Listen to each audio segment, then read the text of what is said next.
Эмэгтэй хүн бүр толинд өөрийн гоо үзэсгэлэнгээ харахыг хүсдэг. Харин муухай төрхөөрөө алдар нэртэй болж фрик шоунд оролцож мөнгө олдог байсан эмэгтэй түүхийг та мэдэх үү?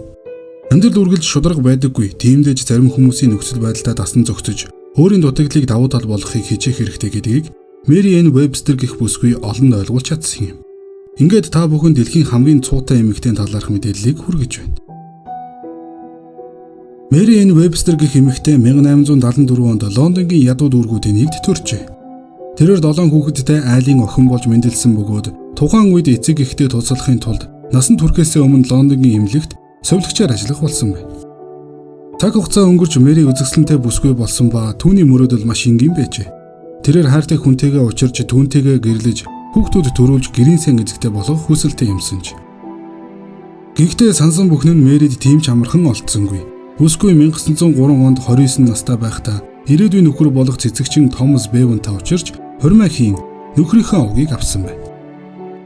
Улмаар хосууд 2 хүү 2 охинтой болж хэдийгээр хосуудын амьдралд элбэг хангалуун биш байсан ч тэд халуун дулаан уур амьсгалаар бүхнийг нөхөж чаддаг байсан учраас Мэри аз жаргалтай байсан. Гэвч эрүүл мэндийн байдал нь түүний жаргалыг үгүй хийдэг байжээ. Тодорхойлбол гэрлээд удалгүй түүний толгой маш ихээр өвддөг болсон ба хэсэг хугацааны дараа түүний булчин үе мөчнж өвдөх болж.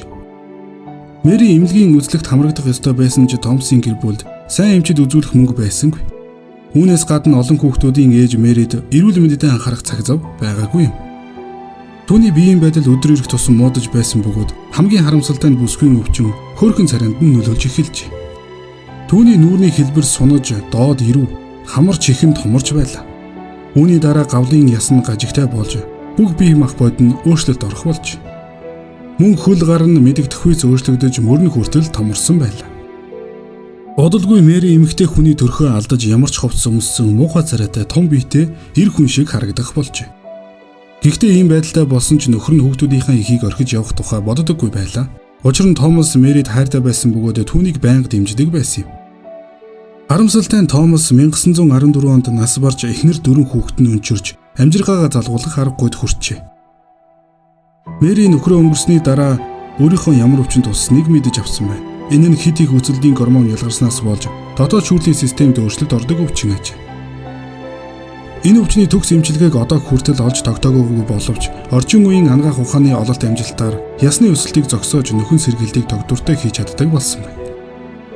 Мэдээж хэрэг өнгөрсөн зуунд ямар ч эмчилгээ хийх боломжгүй байсан тул Мэри байгаа байдалтайгаа дасан зогсож амьдрахаас өөр аргагүй болж.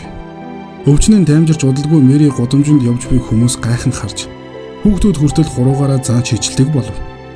Мөн хуршүүд нь түүнд янз бүрийн хоч өгч араас нь шүглдэг байсан нь түүнд маш хэцүү санагддаг байлаа. Хүүхдүүдээ өсгөхийн тулд Мэри төрөл бүрийн ажил хийдэг байсан ч мөнгө нь хүрэлцдэггүй хэвээр л байлаа. Тэгээд нэгэн өдөр Мэри Лондонд зохиогдох дэлхийн хамгийн муухай төрхтэй эмэгтэйг шалгаруулах тэмцээний талаар олж мэдсэн юм. Ийм тэмцээнд оролцох нь доромжлол мэт санагдаж байсан ч тэрээр шоунд оролцохоор шийдсэн юм. Учир нь шагналт нь маш их хэмжээний мөнгө амласан байжээ. Улмаар Мэри Лондон руу явж тэргүүн байр эзэлж мөнгөний шагналыг нь авч чадсан байна. Энэхүү ялалт нь бүсгүй гэр бүлийн санхүүд сайнаар нөлөөснөөс гадна түүнд янз бүрийн шоунд оролцож мөнгө олох боломж гарч иржээ. Бүсгүйг тэмцээнд төрүүлснээс хойш сэтгүүлчид түүний аимшигтай төрхийн талаар бичгээс залхдаггүй байсан нь Мэрид үнэгүй сурталчилгаа болдог байв. 1920 он гэхэд Мэрийн өөрийн төрсөн Их Британи улсдаа нэлээд алдартай болж түүний аимшигт төрхийн тухай яриа тэнгис даван яригдах болсон байна. Улмаар тэрээр Dreamland Parking эзэн Гампетсаас урилга авч хүүхдүүдтэйгээ хамт Америк руу нүүжээ. Гампетс ухаалаг бизнесмен байсан бөгөөд тэрээр дэлхийн өнцөг булан бүрээс хөгжлийн бэрхшээлтэй хүмүүсийг цуглуулдаг байсан. Мөн түүний фрик шоу нь маш алдартай байсан юм. Гампетсийн шоунд Мэри тайснаа гарч амьд үзмэр мэт зогсож үзэгчдийн зугаа болж тэдэнд өөрийгөө шоолуулах боломжийг олгодог байж. Мэригийн муухай төрх болон эрэгтэйлэг байдлыг нь тодотгохын тулд түүнд инээдтэй хувцас өмсгдөг байж. Фрик шоуны буцад оролцогчид болох сагалтай эмэгтэй одоо хүн, Сиамын ихрүүд, авраг хүмүүс Мэригийн тайсны хамтрагчид болжээ. Нэгэн цагт нөхөртөө хайрлуулж байсан үзэсгэлэнтэй эмэгтэй фрик шоуны оролцогч болно гэж хэн төсөөлөх вүлээ. Гэхдээ энэ аимшигт ажил нь түүнд 4 хүүхдээ юугаач дутаахгүй өсөх боломжийг олгосон юм. Өдгөө дэлхийн хамгийн муухай төрхтэй эмэгтэйн 4 хүүхэдтэйгээ ахуулсан гэр бүлийн зураг хадгалагддаг үлдсэн байдаг. Хүүхдүүд нь бүгдээрээ гоёмсог хувцас өмссөн хангалуун амьдралтай харагдаж байгааг та анзаарч байгаа бах. Мэри ч гэсэн зурган дээр хамгийн сайхнаараа гарах гэж ихэд хичээсэн бөгөөд тэрээр цагаан цам зүмсөж үсээ эвтэйхэн янзалсан харагдана. Мэригийн бие өвчнөөс болж улам муудах цагт тэрбээр төрлөх Лондонгоо ихэд өгүүлэх болжээ.